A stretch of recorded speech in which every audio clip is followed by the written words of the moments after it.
Evolutionary Podcast coming your way, guys. This is number 331. Stevesmi here and Rick V. What's up, man?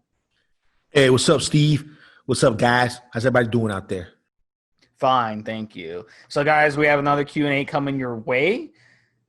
Number 331 Q&A. Let's get right to it, Rick. So the first one, this was sent in by a listener. He says he's been binge listening the past couple weeks, and he's digging it. So good to hear that. We really love all our listeners out there. He says, I would love to hear you guys discuss a competitive physique athlete and how they might structure their gear during maintenance phases, mini cuts, gaining phases, and then an extended prep where they might have to do a show after 16 weeks of dieting, then hold for 4 to 5 weeks before hitting the stage again, etc. This can be an interesting topic. So yeah, this is a lot. This is kind of, a complicated one. So let's kind of simplify it and talk about, show prep. Let's say, even if whether you're doing a physique competition or you're just trying to prep for your wedding. Let's say you have a wedding coming up. You want to look good for your wedding. You're getting married on the beach. Let's say you want to look good for photos. Let's say you want to look good. You're going to get back into the dating scene. You want to look good going on a date. You want to be confident. So what are some tips you can give someone, that – let's say 4 or 5 weeks from now, Rick, is a big day. What would you be doing 4 or 5 weeks ahead of time to look your very best? See, these sound like simple questions on the outside, but they're really complex. Like how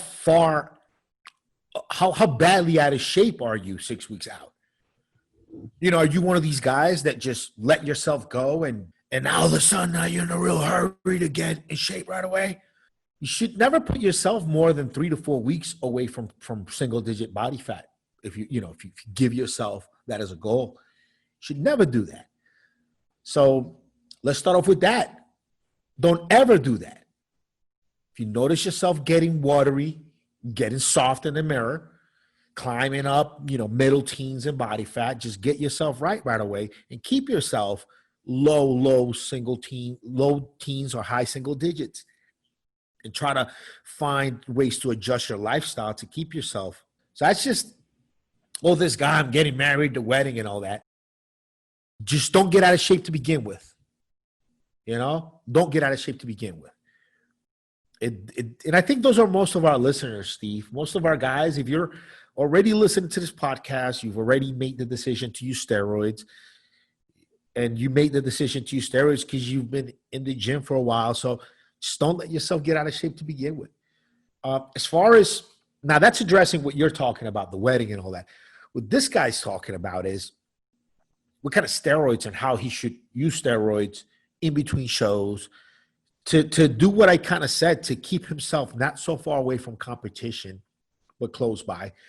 Look, I'll say this over and over again, not to dodge this guy's question, but first of all, get yourself a coach. Make sure you have a coach. If you're a competitor, you should be working with a coach. You shouldn't try to do it all on your own. Your eyes will fool you. You need someone else's eyes to really be on point and know just really how good you look or don't look. Your eyes, your perception will fool you.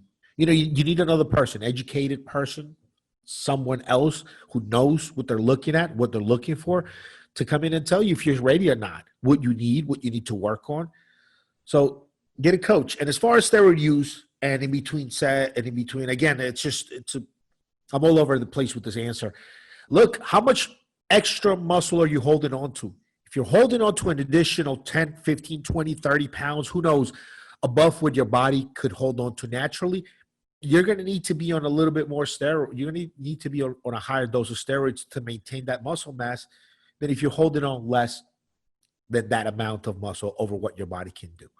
So if you're away from competition and you're maintaining, the main thing is keep your diet on point so you don't get yourself fat.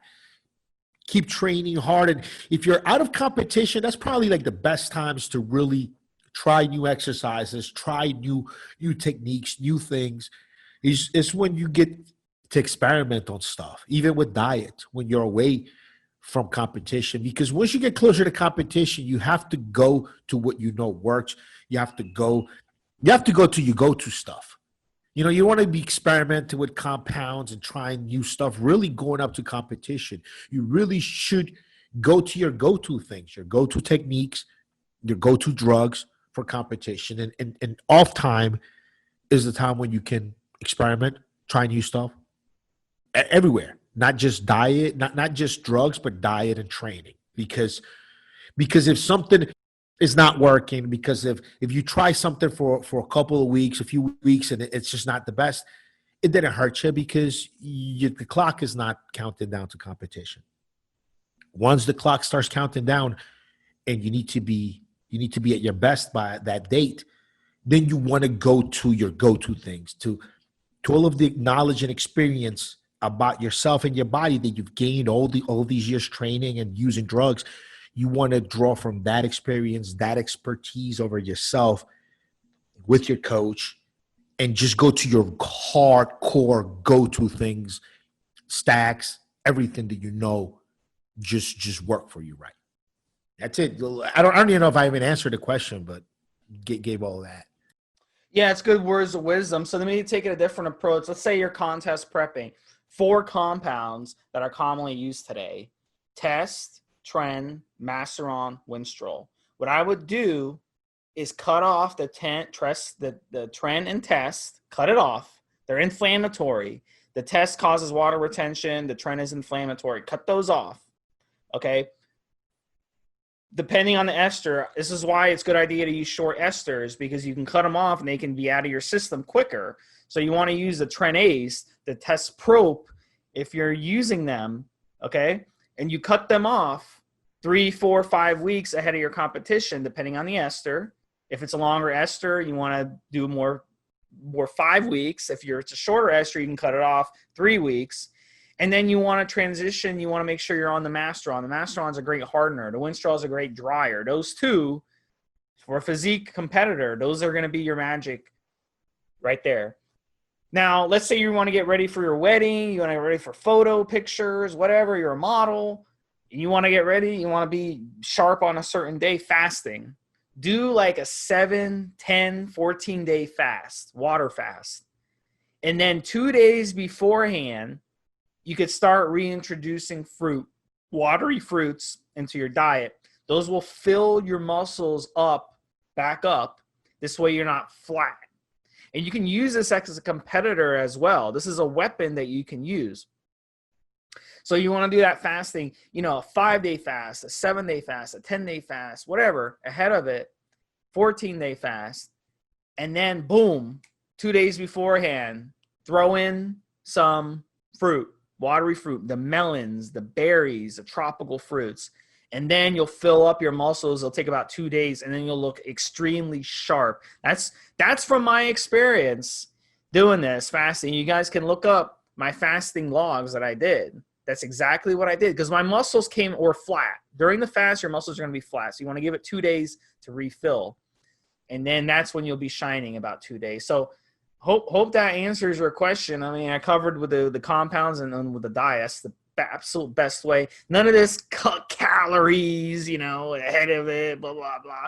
All this bullshit, That's a great way to fuck up your metabolism, But, you don't have to torture yourself to look good, It's so much easier to follow those strategies I laid out. All right, guys. So the next question, I'm going to bring in Rick early on this because Rick is older than me. We actually found that out in the last podcast. He is actually older than me by like a month or two. So this one. Wait, Steve, how old are you? I'm 39, gonna be 40 in November. Okay, I'll be 40 in August. Okay. So he's older than me, guys. Yeah, 40 in August. That's right. So here's to this: steroid user yearly health maintenance. And my advice on this one, and I've said this, checking your prostate. That's very, very important. Rick, I'm going to bring you in on this. What are some yearly maintenance things you could do in as a steroid user to prevent problems that are otherwise very, very preventable? I'll give you an answer for guys in the States because I travel outside of the States, so I'm able to kind of handle my health care a lot more, get more of a handle on it. I can order labs. I can order all kinds of tests. Stateside, you want to just be open with your doctor, let them know that you are using steroids, that, how long you've been using them, the lifestyle, And you really, blood tests you want to get, if you're a steroid user, you're going to end up getting about 3 to 4 a year. If you're not getting 3 to 4 blood tests per year, you're not being responsible with your steroid use. You want to run all your bloods, everything from liver to kidneys to all of that. Heart, chest. It's called the ECG. The ECG. There you go. You know what's interesting too? Some of those Apple Watches now can detect some early signs of problems with your heart.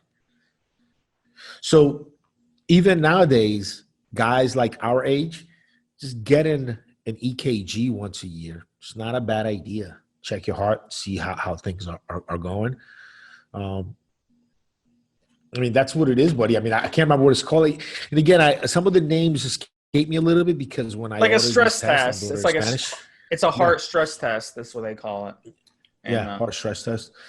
But definitely just the blood test. I mean, your main concern has got to be the blood test, and anything additional they can do to check your heart along the line, and heart, prostate, and blood. I mean, really is your it's when it comes to being a steroid user, heart, prostate, and blood. And there are different ways they can check your heart, from EKGs to stuff they can see it visually.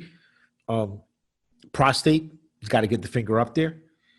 And your bloods will tell you how your liver, your kidneys, and everything else is doing, side effects and all that. But steroid user, I'd say those are the main three. Blood many times a year, depending on how you cycle. And heart, everything they can do to check your heart.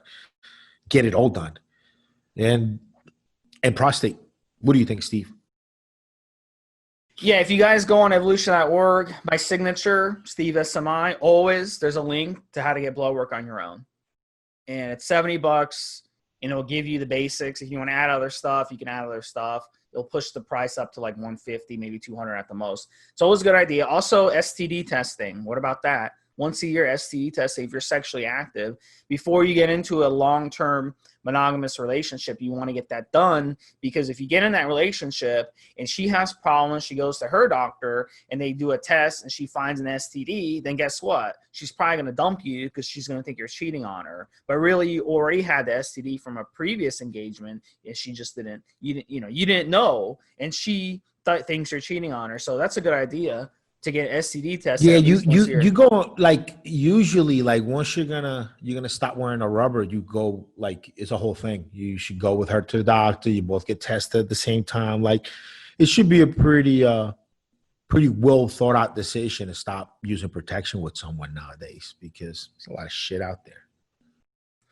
And going to the doctor for a yearly checkup, they're gonna stick the finger up your ass, and they're going to check your prostate. And I can remember I went to a doctor and I was like, I want to get my prostate checked because I feel something weird on my balls, whatever. And I went there and she did it. And very, very uncomfortable experience, because I actually went to the doctor the other day to get it done, Rick. And I walked in there, I had a glove on. I had a mask and a glove on because of the pandemic. And the doctor was like, hey, you already have a glove on. You can just do it yourself. So he showed me how to do it. That's funny. Yeah. At least he made you laugh before he stuck his finger up your ass. That's pretty good. Well, I mean, he said, just make sure you turn and cough the other direction when you go. And he also mentioned, he's like, why are you wearing a mask? He's like, I don't recommend you wearing a mask. So I was like, why is this doctor telling me not to wear a mask? So I went home and I actually looked into it. And it turns out his brother is a dentist, Rick. And his brother is 1 in 5 dentists who don't recommend sugarless gum. So I guess it runs in the family. There you go. Wow. All right, guys. So the next topic is fasting for Ramadan. How to. So fasting for Ramadan. Ramadan this year was, let me look up the dates here. It says it was from April 23rd to May 23rd. So they already got it done. So every year, basically once a year for 1 month, if you follow, the Ramadan, you don't eat or drink anything from sunrise to sunset. That's Ramadan. So it's pretty much a dry fast all day. So this is right up your alley, Rick. So how would you recommend someone who's an athlete kind of structure this to kind of fit their lifestyle as an athlete. There was a big thing about Hakeem Olajuwon years ago in the NBA. I don't know if you remember this, but he was fasting, and it was during the playoffs. And a lot of people made a big stink about it. Oh, this guy, he's not going to play well. He played fantastic in the playoffs for them. It didn't even affect his performance on the court. So that's a huge misconception right there, that fasting somehow affects your performance, because it does not. So you mean you're an athlete and you have to perform while you're doing this fasting? That's what you're asking? Yeah, well, not a professional athlete, but let's say you're just bodybuilder or weightlifter, and how would you look if you're just a bodybuilder, weightlifter, no performance concerns, just being able to get your workout in, just do it. Just don't be a pussy and just do it. You'll get through it. Just go slow, relax, breathe when you have to. You'll sweat a lot. Just get through it. How would you time it? How would you time your eating? Because you can't eat or drink from sunrise to sunset. How would you time it? Buddy, are you already only eat in a 4 to 6 hour window? So you might be asking the wrong guy. Like, I already only eat during a small time or during a small period of time at night. So what do? Apparently, look, from the sounds of it, Ramadan, you get to eat what, 8, 12 hours out of the day? About 10 hours out of the day you get to eat? About?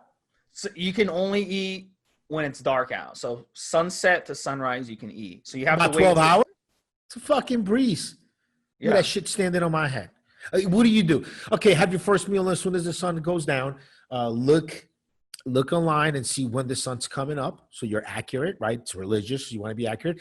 And set your alarm clock and leave a meal already done a full 30 minutes before the sun comes up.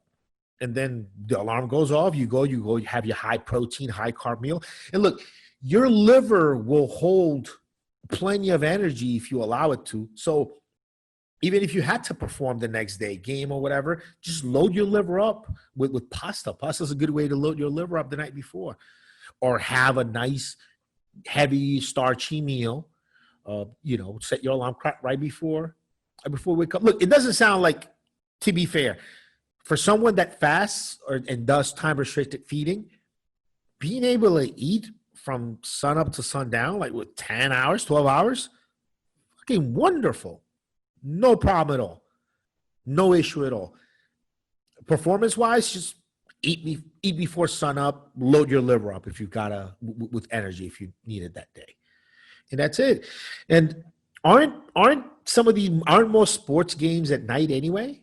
So you'd even be able to have some kind of fast energy foods, Gatorade or whatever, right before the game once it's dark. I don't see a problem at all, to be honest with you. Maybe for people who are not into fasting and now because of religion, they've got to do it for the stretch of time. Yeah, it could be hard. Some people will be, lightheaded at 2, 3 p.m. Fuck yeah. They'll be lightheaded, suffering, in pain. While they're still fat, probably. Yeah, of course. But someone who fasts, it's not a thing at all. This is how I would do it. If you're a gym rat, I'm going to take it from an approach of a gym rat. If you're a gym rat, I would make sure you wake up before the sun rises, hydrate. Lots of hydration. So you have plenty of especially if you live in a hot climate, you want to make sure you're hydrated in the morning, plenty of hydration. And then I would eat dinner after sunset. I'd eat one large meal after sunset, good, large, healthy meal, lots of good fats, carbs, for your fruits, your vegetables, if you want to throw in a meat, here and there, that's great. And then that's good. You should be good to go. Have a bowel movement before bed and then get a good night's sleep. And the next morning, make sure you get up like 10, 15 minutes before sunrise, hydrate again, and then keep that going, because this is going for a month. That's the way I would do it. Now, on the flip side, if you want to kind of have a big breakfast when you wake up, you can have a big breakfast and then make sure you hydrate and then go the whole day, without eating or drinking, and then have another big dinner. So that'd be 2 meals a day split up like about 12 hours, 10 hours, 12 hours. So, it's different options on that. But if I was personally doing it in a situation, I would have no problems just waking up before sunrise, hydrating the shit out of my body. And then I'd want to work out maybe late afternoon, evening, and then have a big meal. Because if I woke up hydrated and had a big workout where I was sweating and stuff, I'd want to rehydrate, and you're not going to be able to rehydrate. So absolutely, when you work out is going to be crucial on this, especially if you sweat. And, so I would even say don't have a hard workout where you're sweating, because you don't want to get heat exhaustion. If you get heat exhaustion, you're going to start throwing up. If you throw up, then you're going to have to break your fast. You may not be able to wait until the sun goes down to start hydrating again. You could suffer from something, Yeah, I can see, listening to you now, I can see how just people who are not into fasting and dry fasting or anything, how they can have a really hard time not being able to have a water from sun up to sundown. So yeah, I could see that. Yeah, definitely hydrate. I mean, you're not going to die from it unless you're in really poor health. You'll be just fine. It'll be a little bit painful, a little bit uncomfortable. Just use that pain as discomfort as a way to exercise your mental strength. Really, but you'll be fine. It'll be uncomfortable for sure. Yeah, people who are not used to it. And look, even me that I'll dry fast 48 hours, 72 hours. I know when I time restricted feed, when I do my time restricted feeding, I at least have liquids in the morning. I mean, the first thing I have in the morning, along with my capsule of insulin and my supplements, is I have 36 ounces of water every single morning. That's my breakfast, is 36 ounces of water. So yeah, I can definitely see how someone who's not used to it will have a really hard time not being able to drink water for 12 hours. But then your body is great at staying hydrated, way better than they make it out to be. A lot of these things that we think we suffer from, this is the food industry marketing to us. That, oh, you need breakfast. Oh, hydration. Yeah, they want you to buy more bottled sugar water shit. They want you to. Your body's extremely efficient at staying hydrated. Incredible. You'll sweat, you'll perspire as long as there's enough water. As soon as water starts to run down, your body starts to make decisions like, can we stand the heat, or are we going to sweat a little bit more? It starts to find water inside of itself where it needs it. And your body is incredible at controlling hydration. So no, we're not at this never-ending threat of being dehydrated. Bitch, you're 70-something% water. How are you ever going to be dehydrated? Okay? It's not that dangerous. You know what I mean? Not in a 12-hour span. Not unless you're in a fucking sauna just sweating your balls off. Look, fighters, I mean, again, asking the wrong guy. I cut weight.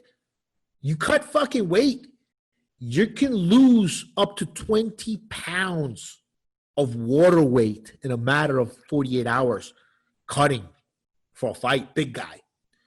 Even the smaller guys, you'll drop 10 fucking 15 pounds even of just water. Water out of your body. 15 pounds of water out of your body in a 24-hour span. And then you walk your ass on over there in front of everybody.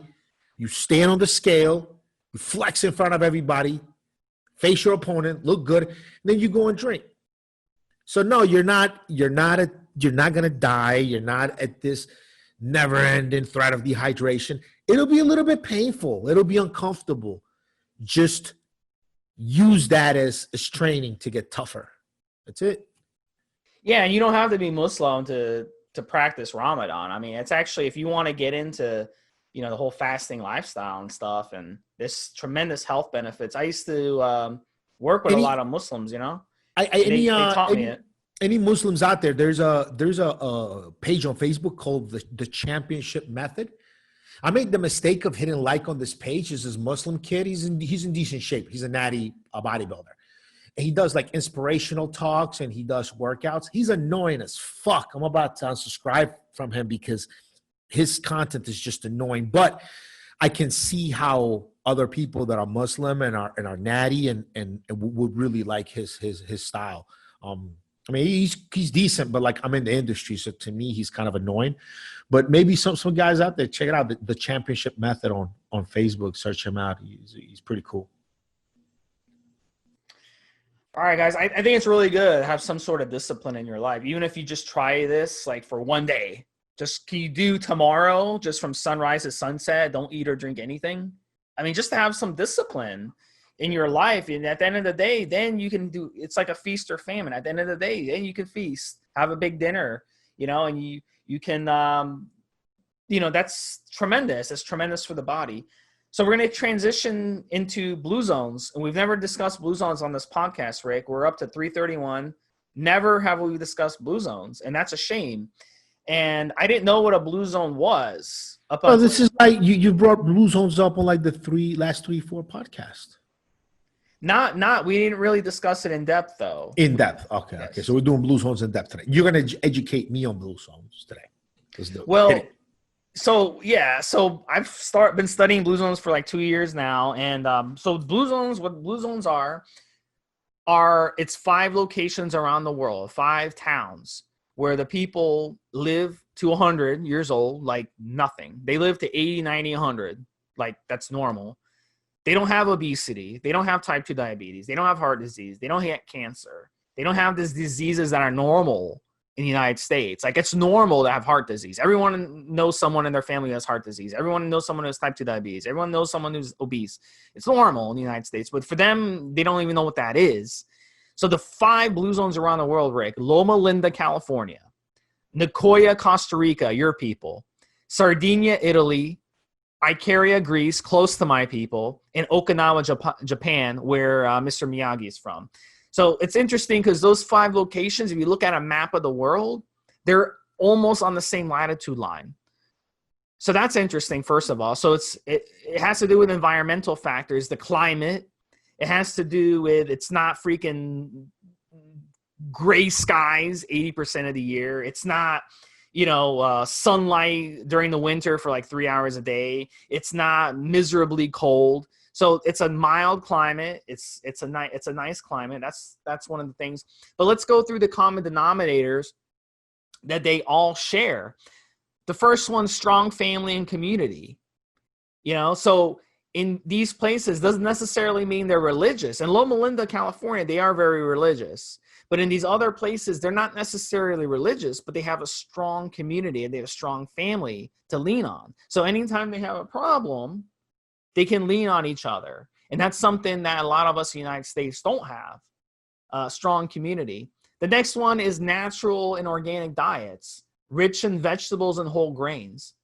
And some of the places in some of these blue zones, very, very heavy on fruit and vegetables specifically. They don't consume very much meat. They don't consume really any dairy.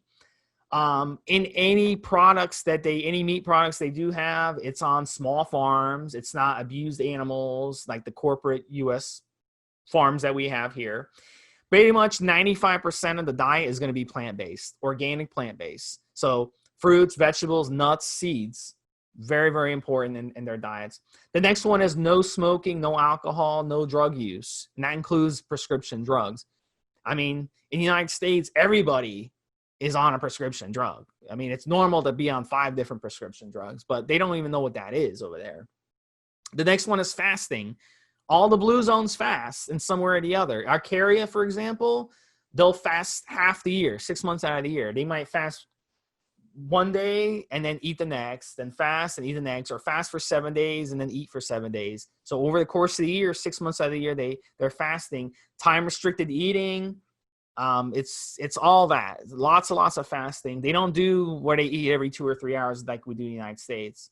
The next one is low stress. In Okinawa specifically, there's no time urgency.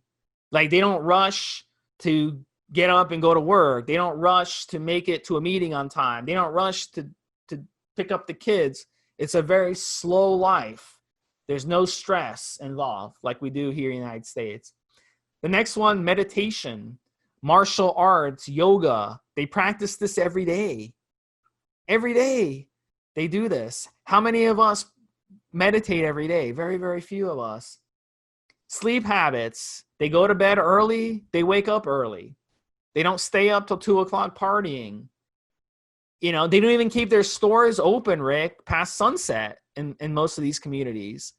Sleep is very important, and they also, some of these blue zones, they also take naps. So sleep is very, very important. The next one, laughter and happiness, very, very important. They're smiling all the time. They're happy all the time. They don't let anything get to them. They don't get angry over stuff. It's completely different. Like many cultures around the world, like in Russia, you ever know any Russians? They're always angry. Like people from Eastern Europe. I've dated girls and they never have a smile on their face. It's certain cultures are complete opposite and they have a very short lifespan. The next one, I mentioned this, their latitude, sunshine. They get plenty of sun year round. It's nice. The weather is good. It's usually partly cloudy, Mediterranean climates, or Southern California, Okinawa. These are nice climates, Costa Rica. And then the last one, gardening. They grow things instead of killing things. And gardening is very relaxing. It's giving back to the earth. So, these are 10 things that they do. And if you can nail all 10 of these things, you will increase your lifespan and live a much healthier life. So go through that list and try to hit all 10 of those things. I would say I hit probably 6, 7, 8 of these myself. And I'm working on, doing more. So, it's all about, that's what it's all about. Yeah. Anything else to add, Rick? Well, these all surely are good practices that we'll need to pay attention to. And, one of the main themes that a lot of people have an issue with, and I'll keep saying this on the podcast, and it's probably one of the largest problems we face worldwide, is mental health. Mental health. Just a lot of people with just fucked up disorders and syndromes and shit they carry with them every day. It's just messed up. So just having good mental clarity, good peace of mind. Good peace of mind. If you can find a way to do that, that'll not only will extend your life, even if it doesn't extend your life, it'll at least make the life you do have much happier. I'm going to lead you guys in this way as far as it comes to mental clarity. If you have any pets or dogs, a lot of people that suffer from loneliness and sadness do tend to have pets. So if you have pets, you'll notice your pet, as long as he's eating, he's playful, as long as he's exercised, he's happy. All that pet needs is food, exercise, a little bit of love. He's good, really good, real simple life. Us humans, we're the only animals that we can have a full belly, a warm home, even people next to us, and still find reasons to be miserable inside of ourselves. We've so developed and shaped the world around us to our complete comfort that we are now unhappy with just internal things, just thoughts. Thoughts. Think about that, just thoughts. And that's the journey you got to go on. If you can see another creature, be happy with the basics, and you yourself already have more than the basics, and you're still unhappy, that's the journey you need to be on. That's how can you just be happy existing? How can you just be happy existing, being fine, being free from hunger, free from pain? That should be being free from hunger, free from pain, free from disease. That should be enough to just be happy. And then everything else that goes on top of that is just challenges in life that make life worth living. The challenges, just the hard parts of life is what makes life worth living. So, yeah, blue zones, all this stuff. Yeah, good diet, good exercise. Don't fucking eat too much and all day. And have good mental health. Practice and strive towards good mental health, good mental clarity, control over your emotions. Yeah, good stuff, Steve. Definitely good stuff. Yeah, I mean, in the proof, a lot of guys are like, oh, show me studies of this. I'm like, dude, we have the fucking studies. I just told you these people live to 100, no problem. They don't have any of these problems. In the United States, we're all, look at our obesity rate, type 2 diabetes rate. The other country that has high diabetes and high obesity rate now? China. You know why? Because China, their middle class has exploded the past 20 years. They have a huge middle class, even bigger than the United States now. And what happens when you are in the middle class? You've got money to buy food. You got money to buy sugary foods.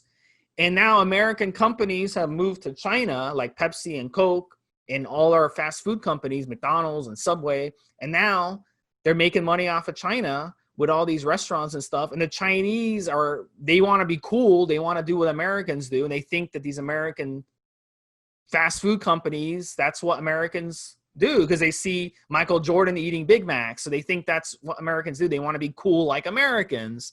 So their obesity, their type 2 diabetes is even more than ours now because of this. They never had type 2 diabetes, though, 30 years ago, but now it's all type 2 diabetes. They're exploding. 25% of the population now is obese and type 2 diabetes. So just look at that as proof of what we're doing wrong. And in the next podcast, I'm going to kind of get into more of these refined oils, which are also screwing up our health. And kind of we're going to get into that as well on our next podcast. But that's the proof, guys. The proof is in that. We're not doing things correctly when it comes to how we're living our lifestyles. And if you correct that, you will not only live longer, but you'll live healthier and you'll look younger, So Rick and I don't look 40. I mean, Rick's had way more stress than me. He looks older than me. Right, Rick? You look older than me. Probably because you don't have any hair. But look, we look way younger than 40. There's people our age that look like they're 60, 70 years old with wrinkles and everything. So, all right, guys. So I think I do look a little bit older than you, being real. I think, starting a business, you start a business, bro. You'll fucking know just how. And again, talk about mental health. Hey, man, I was a landlord for 8 years managing properties. That's more stressful than starting a business. I bet. Trust me. I bet. I bet. Yes. Property management is incredibly stressful. Incredibly stressful. Every time my phone rings now, my heart jumps because I'm thinking it's a tenant calling me because their air condition broke or something. I know people in property management industry is definitely stressful. I think anytime you have trouble managing stress, and for many years of my life, I had trouble managing stress. It does take a toll on you health-wise. And it took me a long while, very long time to really manage stress to the point there it is now where like anything could be going on and I'll be fine to solve it, very motivated and energetic to solve it, but it won't wreck the way that I feel. It won't throw me into weird emotions. Nothing besides maybe, God forbid, having a fucking knife through my throat, literally, like an actual blade to my throat will make my heart jump. Any of these paper problems, made up fucking bank paper problems, look, just work, put in, and it'll solve itself. As long as my health is fine, as long as there are no weird pains in places that I can't explain or any immediate threat of physical harm, anything else, it's just a breeze. It's just a part of life's journey, and is what makes life exciting. But it took me so many years to figure that out, Steve. I used to sit there, man, and my heart would race and I'd get physically ill just over, having a back call with an important client, or just over, product that was going to be late, and, just physical pain and physical anguish from these problems that weren't physical. Like if we ran out of a product or some of these problems happened, for that to domino effect into something that would really, really affect my life negatively, there were so many steps to go. And for me to like have my stomach drop and feel physical pain over something like that, it took me years to realize like, hey, there's no need for that. You deal with the problem, solve it, be proactive. Be proactive in solving things without having all this anxiety and a hole in your chest. Just be proactive while you're happy. While you're happy that you have these problems to solve. Be thankful for your problems, whatever they are. Just be thankful. Be thankful that you even have the ability to solve them, no matter how hard and how long the solution might take. You know? Just be happy just be happy with life, with the good and the bad. You know, that's it. And sometimes you have to dump the situation. Like I got out of that business, and I said, and then people, you know, I've dated girls and stuff who wanted to like keep their house and go buy another house with me or whatnot. And they're like, oh, I'm going to rent this house and go buy another house. I'm like, trust me, don't do it. I don't want the headache. I literally like broke up with a girl over this. I'm like, I don't want the headache. And they're like, oh, it's fine. It's fine. I'm like, no, it's not fine. I don't want that headache anymore. So sometimes you just got to eliminate these headaches, man. And it might be, you know, getting rid of a relationship, or it might be getting rid of an investment you made. If it's stressing you out, so what? If you lose money on the investment, it's better just to cut it loose and eliminate those things, because, you know, people don't worry about this stuff. Like in the blue zones, they don't worry about this type of crap. They don't have these stresses. They live a very simple lifestyle.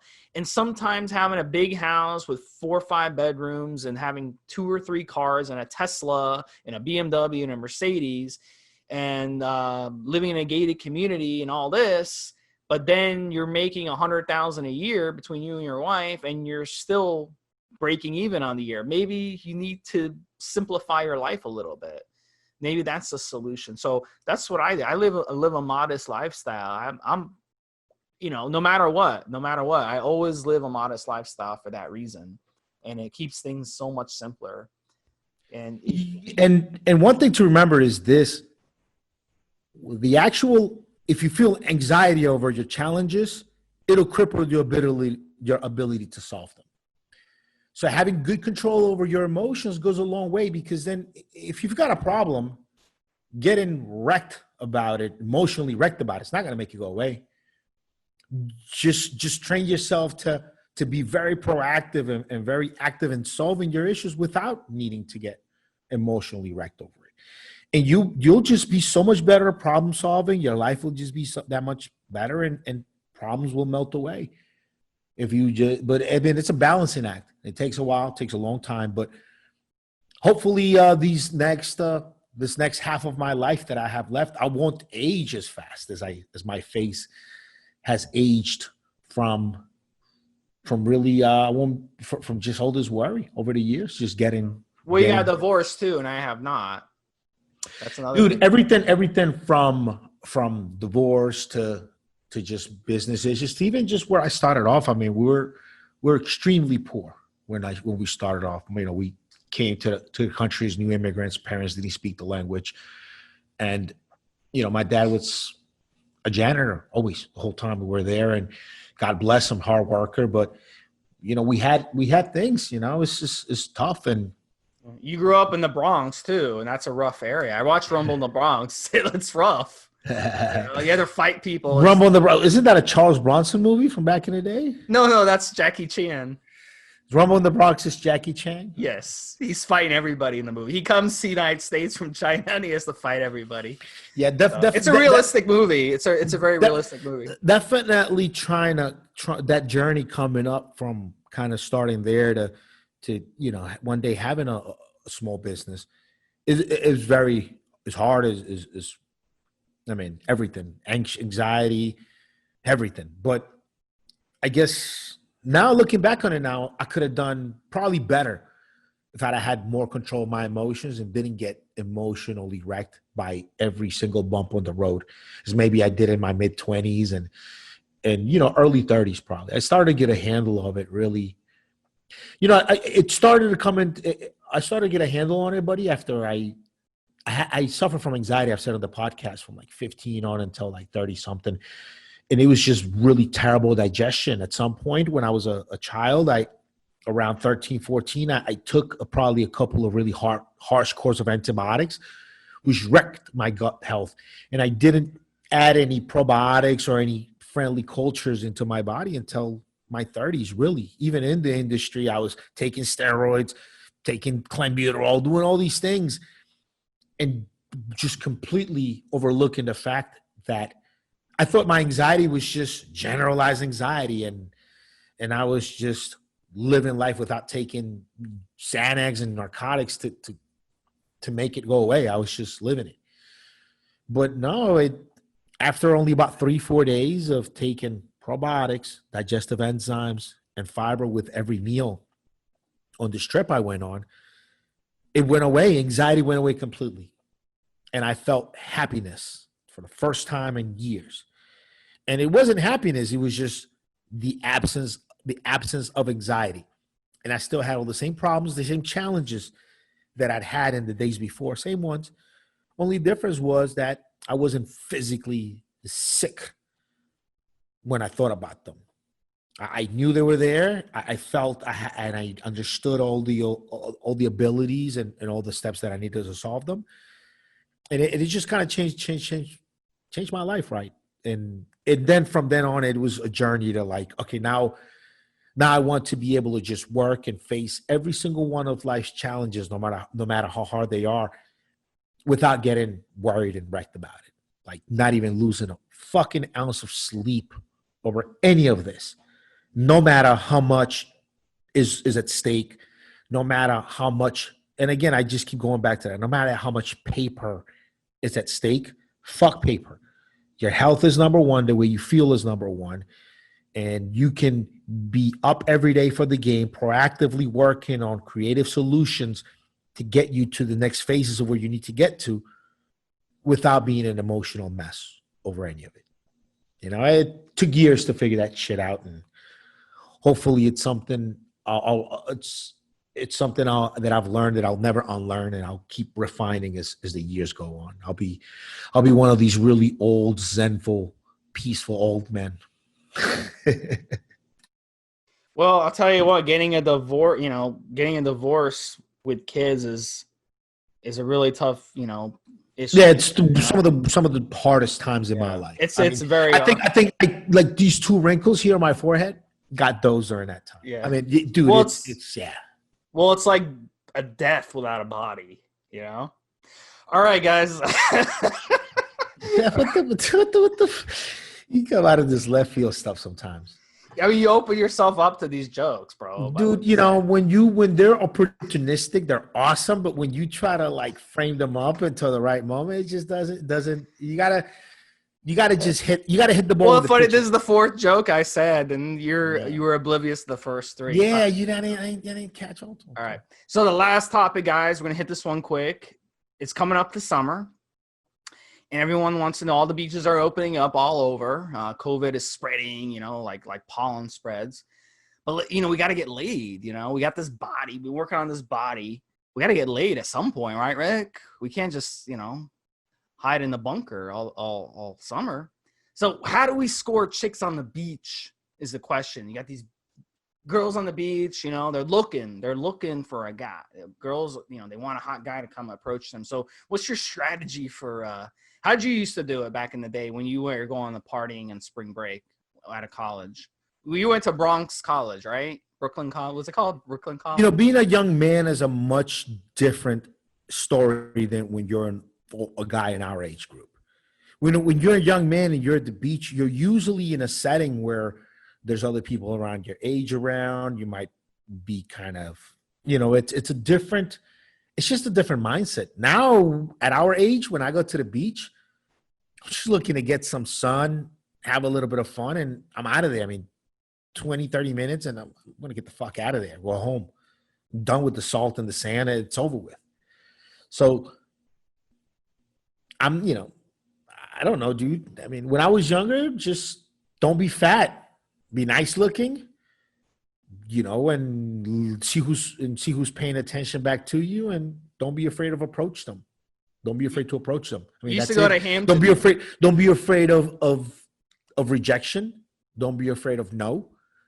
All these little mental little quirky things. Just use them as training to become stronger. So go out there, and even if you're afraid of rejection, even if you're afraid of approaching a female, just go and do it. This is advice to young kids, right? Just go and do it. If you're an older guy, just, oh, dude, he looks so fucking corny out there trying to pick up chicks on the beach. You got to just, not the best spot, man. Unless she's like throwing herself at you. Don't go with that. Just don't. You know what I mean? Don't. If the situation really arises and you want to not lose contact with this person, but also don't seem like a creepy older guy, just follow him on social, you know? I mean, even if she's your age, dude, even if we're both in our 30s, is still asking for numbers at the beach. That's a little bit, I don't know. So you want to stalk her on social media? Nah, you just say, hey, let's follow each other on social. It's pretty, anybody will give you their social. It's fine. It's fine. And then if she wants to talk to you further, she will. And if she ignores you, then it's done, and that's it. But if you want to keep in contact with somebody or not lose contact with someone and see if there's an opportunity to follow up, social is the best way. She'll make sure to really kick it back to you, kick the ball back, hit the ball back on social and chat and whatever if she's interested. And if she's not, then that's it. But if you ever run across somebody, you run across them and if they walk away, this might be the last time you see a person, like at the beach. Saw this girl, she's hot, she smiled. Chances allowed you to have a short conversation. You might only get one shot.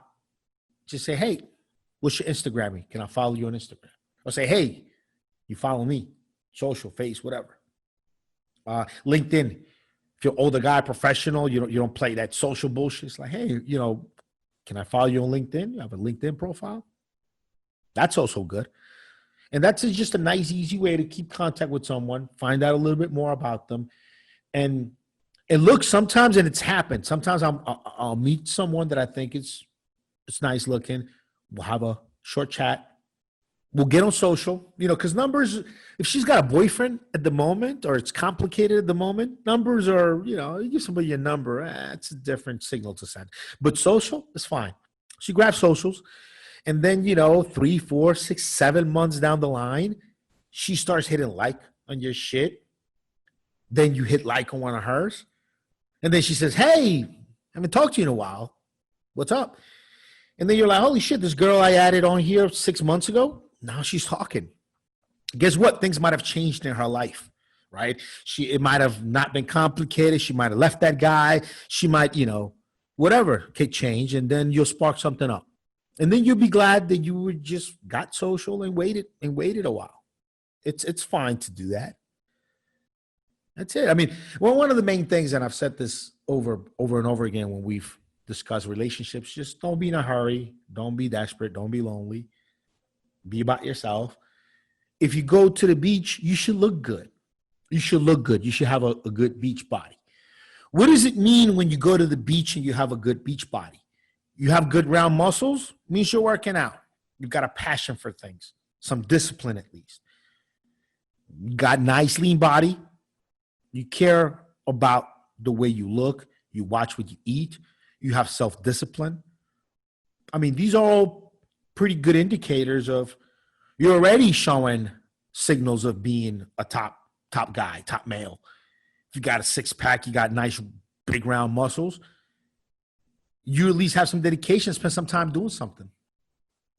Yeah, so does Hampton have a beach, right? The Hamptons? Is that never been to the Hamptons? Yeah, I've never been to the Hamptons. Isn't that like for rich people? Yeah, I don't do rich people stuff. But how do you get there? Do you have to take a ferry, or can you drive there? I think you could drive there, ferries. I don't fucking. Because in movies they always take ferries there. I always wondered why. It's like, is it like an island or is it part of Long Island? I don't get it. You know what? I like to go to like the cheapest, loneliest places. Like I'll go to a third world beach and in a little island before I go like try to spend money at the Hamptons. Is ridiculous. Yeah. So really quick, I have a story how to get girl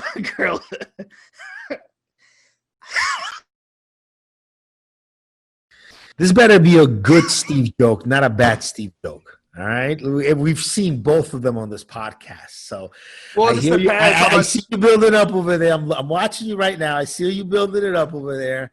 I'm ready for a good Steve joke. Well, it depends how much pot you've smoked before this podcast, whether you find this funny. No, this is a true story. So I went to the beach with a buddy of mine. We were picking up girls. I was like, let's go pick up some numbers. So I'm like, I'm going to go this way. You go the other way. Let's see how many numbers we pick. So we got back together like a couple hours later. And I'd gotten 3 numbers. And I'm like, dude, how many numbers did you get? He's like, I got 0. And I'm like, oh, shit. I'm like, dude, no worries. We'll come back tomorrow. You'll score some numbers. So I told him, this is my advice. Go to the supermarket and buy a potato. And then tomorrow, meet me back here with the potato. All right. So I'm listening. The potato. Meet me back here with the potato. all right. So next time we got together, and I'm like, dude, you got the potato, right? He's like, yeah, I picked up a potato. I'm like, all right. So you're going to put the potato in your shorts, and then you're going to walk that way. I'm going to walk the other, and let's see how many numbers we get. That's the secret. Put the potato in your shorts. So a couple hours later, we would get back together, and I'm like, dude, I killed it. I got 4 numbers this time. How many did you get? He's like, I got none. I'm like, dude, I told you to freaking put the potato in your shorts. And he's like, I did. And he turned around, and he's like, see, I put the potato in my shorts. He had put the potato behind his shorts, back of the shorts, not on the front. And he said the women were running away from me. Oh, wow. Okay. That's a good. Okay. Let me think. I'm not going to, I was going to give you a pity laugh on that one. I'm not even going to do that. I'm not even going to entertain it. I don't think that punchline came out right. Nah. It's you just got to know how to gauge the situation. Don't be afraid. Don't be afraid of rejection. It's the main thing. Be all comfortable with yourself, and that's it. I don't know. It's easy, man. See, if you've made it this far in the podcast and you're listening, let me give you one of the best tips. If you want to go out with hot girls, meet hot girls, romance hot women, really beautiful women, become fluent in Spanish. Just start that off.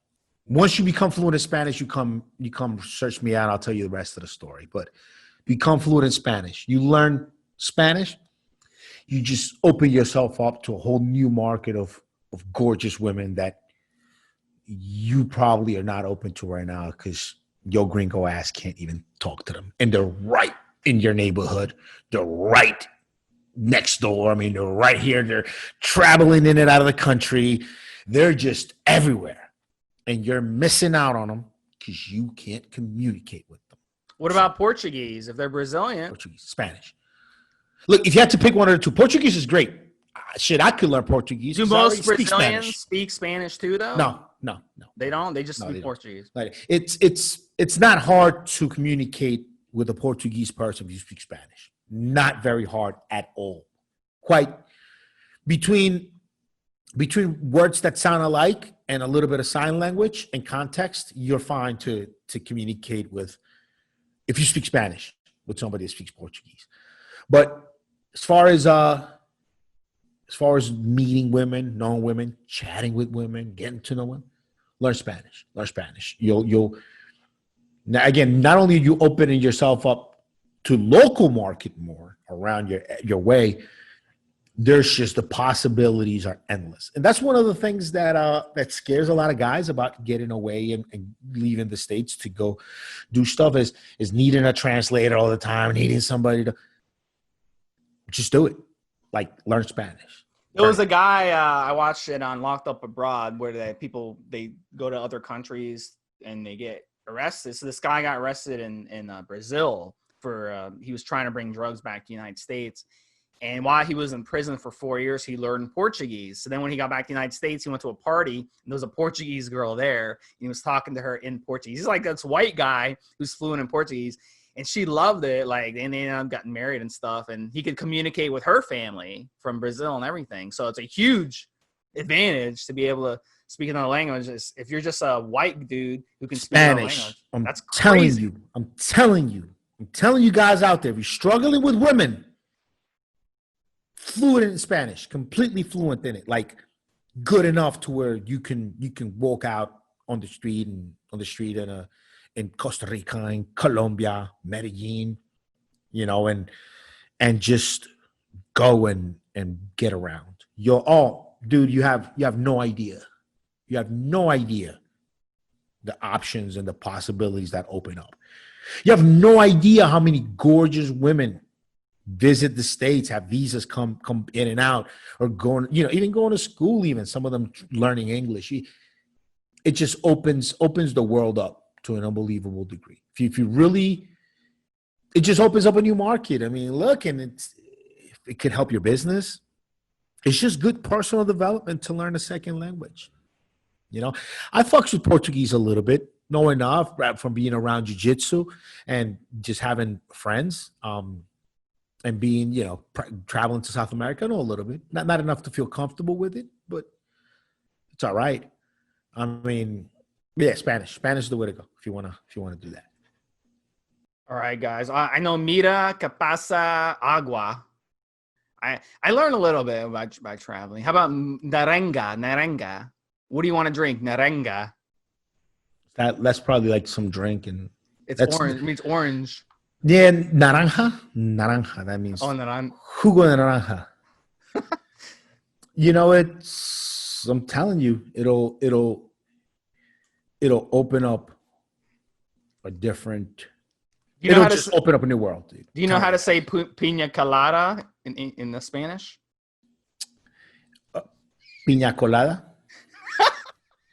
What's that? What movie is that from? Remember Godfather Part 2? He's in the Cuban restaurant, and the brother is like, "How do you say piña colada in Spanish?" And then Michael's like, "Piña colada."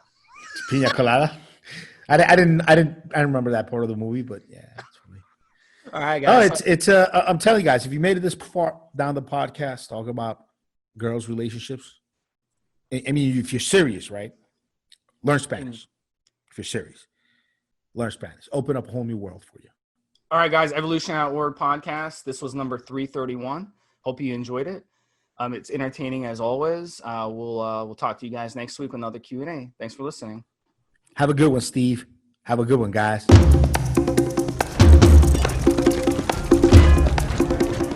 Guys, this is the required legal disclaimer. We are only sharing our experience from years of steroid use. We are not doctors, and none of what we say should be regarded as medical advice. Always check with your doctor before taking any drugs or starting any training program.